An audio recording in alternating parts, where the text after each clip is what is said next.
তিনটা ইবাদতের স্বাদ খুব দ্রুততার সাথে বান্দা পায়, নগদে পায়। এর ভিতরে একটা হলো সিজদা, আরেকটা হলো এতেকাফ।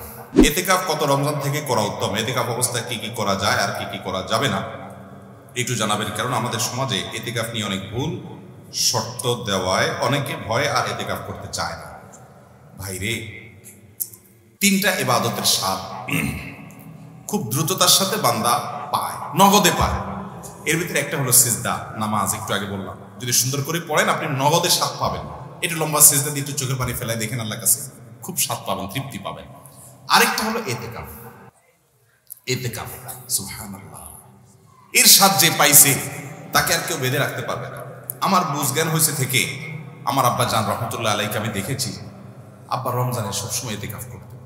সচরাচর কোনো বিশেষ বিপদ না হলে তিনি এতেকাফ ছাড়তেন না। আব্বা জান রহমতুল্লাহ আলাই গত আগস্ট মাসের 18 তারিখে দুনিয়া থেকে চলে গেলেন। কয়েক মাস হলো। গত রমজানে আল্লাহর বান্দা ক্যান্সারে আক্রান্ত। গ্রামের বাড়ি পাঠাইছি আমি, ডাক্তার বলছে অবস্থা ভালো না, লক্ষণ ভালো না, একটু গ্রাম থেকে ঘুরে আসো। আমি গ্রামে পাঠাইছি, উনি গিয়ে মসজিদে এতেকাফ বসে গেছে এবং শেষ দশক পুরাটা মসজিদে এতেকাফ করলেন। মারাত্মক ব্যথা, ক্যান্সারের পেইন।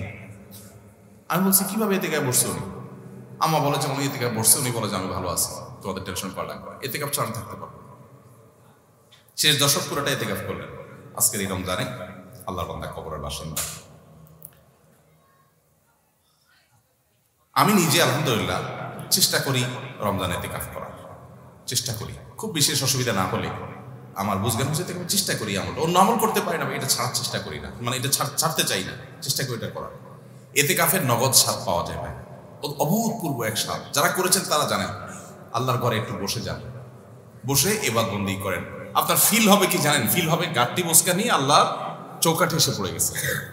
এরকম একটা ফিল হবে, অনুভব হবে, অসম্ভব ভালো লাগে কাজ করবে। বিশেষ করে এই মোবাইল টিপি দুনিয়ার হাজারটা কাজে, ইজি কাজে বিজি থাকার এই সময়ে 10টা দিনের জন্য আপনি নিজেকে বন্দি করে ফেলেন মসজিদে, অন্যরকম একটা স্বাদ পাবেন। আরেকটা ইবাদতের স্বাদ নগদ পাওয়া যায়, অনেক ইবাদতের স্বাদই নগদ পাওয়া যায়। আমি তিনটা আমার অভিজ্ঞতার আলোকে বলছি। সেটা হলো আরাফাতের ময়দানের দোয়া।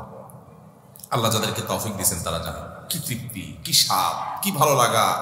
সেই দুপুর থেকে দোয়া একদম সূর্য অস্ত যাওয়া পর পর্যন্ত লম্বা সময়, কয়েক ঘন্টা পর্যন্ত চাইতে চাইতে আল্লাহর কাছে মন ভরে চাওয়া যায়, খুব ভালো লাগে কাজ। আল্লাহ আমাদেরকে সব ইবাদতের স্বাদ পাওয়ার তৌফিক দান করুন। তাহলে ভাইরা আমার, এতেকাফ ইনশাআল্লাহ আমরা করবো তো, আল্লাহ চাহেন তো।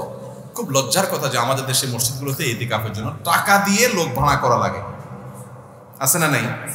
আহারে কপাল পড়া রে।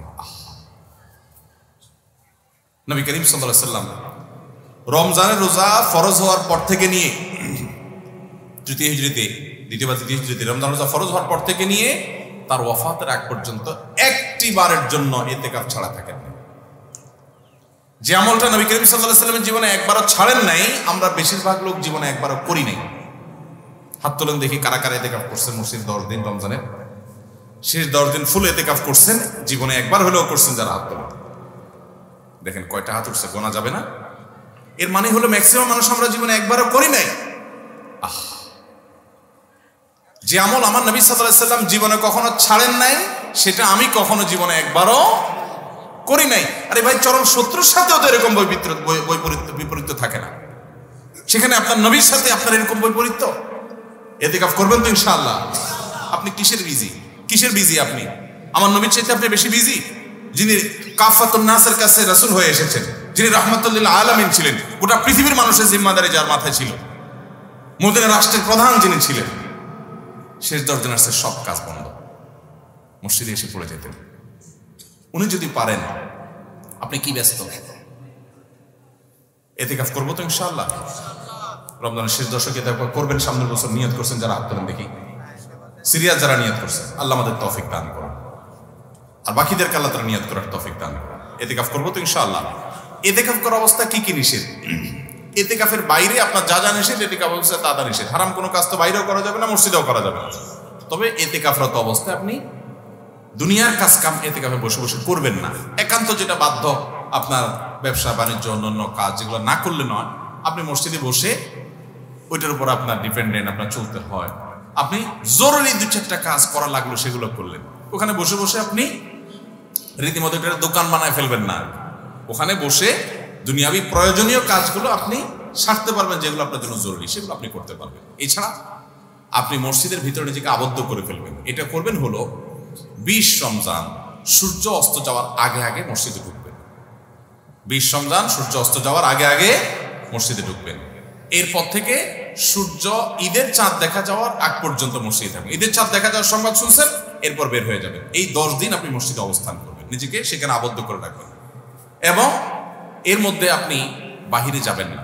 বাহিরে যাবেন টয়লেটের জন্য, পেশাব পায়খানা করার জন্য, একান্ত জানা হল না সেই জন্য যাবেন। এমনকি খাবারটা এনে দেওয়ার লোক থাকলে আপনি বাসায়ও যাবেন।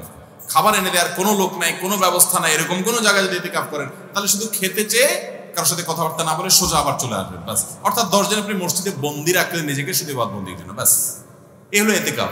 সেখানে আপনি তেলাওয়াত, তাসবিহ, ঘুম, অন্য সাধারণ কাজ কাম সবই করতে পারবেন। এমনকি যে বললাম দুনিয়ার যে কাজ না করলেন সেটাও আপনি জরুরি কাজ মসজিদে বসে করতে পারবেন। বাইরে যে দোকানদারি করতে পারবেন 10 দিনের জন্য। করবো তো ইনশাআল্লাহ। ইতিকাফের ফজিলত হলো নবী করিম সাল্লাল্লাহু আলাইহি ওয়াসাল্লাম জীবনে কখনো ছাড়েননি। আল্লাহ আমাদেরকে আমলটা করার তৌফিক দান।